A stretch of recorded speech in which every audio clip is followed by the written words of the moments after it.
सैंग के नजरिए से जिए।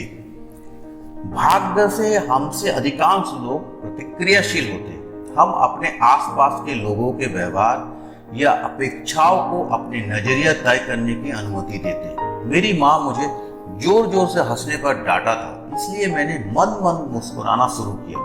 मेरे दोस्त को मेरी आवाज बुरी लगती है, इसलिए मैंने गाना गाना छोड़ दिया। ऐसे अनगिनत कारण हैं जो हम चाहकर भी अपने दिल की पसंदीदा काम नहीं करने देते। ऐसा क्यों होता है?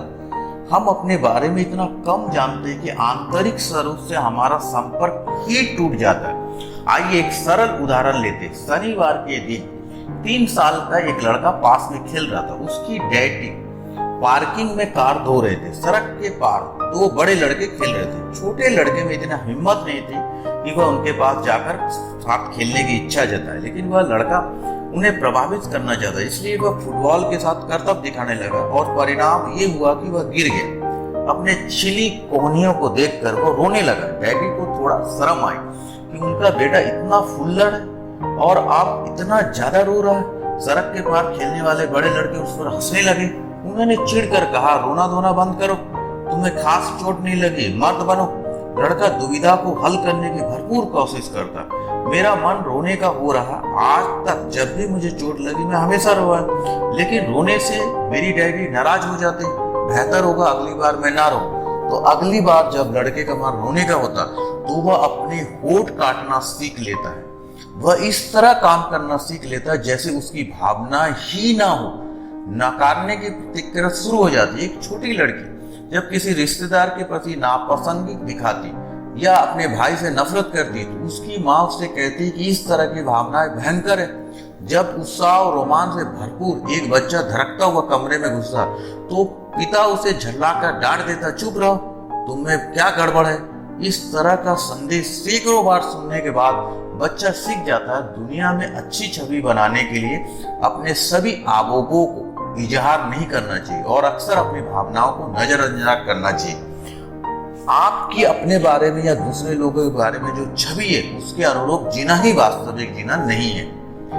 4 लोग क्या कहेंगे सिंड्रोम, इसे हम थोड़ा विस्तार पूर्वक समझते हैं। मुझे समझ में नहीं आता आखिर ये 4 लोग कौन है भाई, जिन्हें आपको और मेरी जिंदगी में क्या चल रहा है इस पर दखल देने के सिवा और कोई काम है ही नहीं।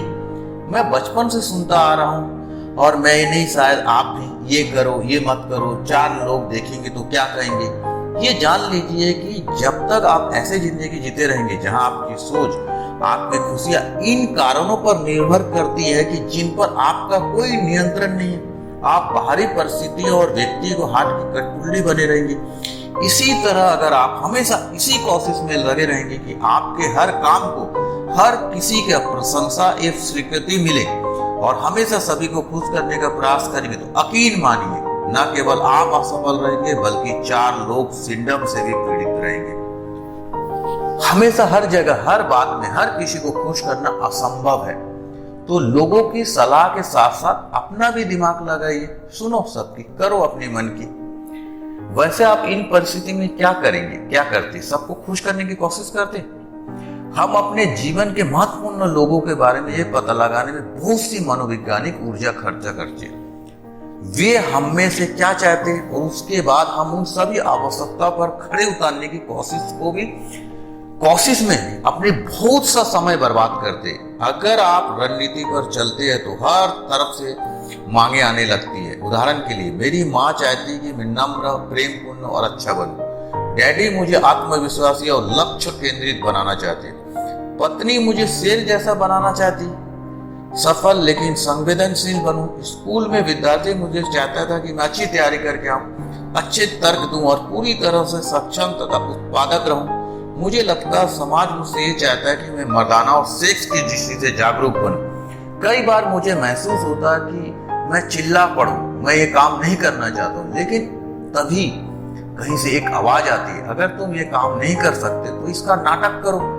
और अच्छा अभिनेता बनने की चुनौती हमारे लिए सबसे बड़ी चुनौती बन जाती है। हम नकाब लगा लेते हैं और नाटक करना सीख लेते हैं। हम खुद को भी अभिनेता और अभिनेत्री में बदल लेते हैं, जो तेजी से भूमिकाएं बदलते रहते हैं। जब हम किसी भिन्न अपेक्षा वाले व्यक्ति से मिलते हैं तो हम फौरन अपनी भूमिका बदल लेते हैं। इस सफल अभिनय को देखकर दूसरे लोग हमें अद्भुत मानने लगता और हम पर गर्व करते। वे हमारे साथ रहना चाहते, वे हमें तरक्की देते हैं और योग्यता पर आधारित वेतन वृद्धि भी देते। वे हमारा सम्मान करते, समय पर हमें गले लगाते और ट्रॉफी देते। हम उनके लिए तो बहुत महत्वपूर्ण बन जाते, लेकिन खुद के लिए अजनबी बन जाते। हम खुद को छोड़कर बाकी सभी की आवश्यकता को पूरा करते रहते। जीवन भर हम ऐसे ही करते रहते, एक नाटक और अभिनय की तरह करते रहते। अंत में मैं आपको एक बात कहूंगा, सदा खुश रहने का रहस्य मुझे पता नहीं, लेकिन सदा दुखी रहने का रहस्य है सबको खुश रखने की कोशिश में लगे रहना। तो आप क्या चाहते हैं, सुख या दुख? इस वीडियो को एक बार में नहीं समझ में आने पर इसको 2-4 बार देखिए और इसके विश्लेषण को समझने की कोशिश कीजिए।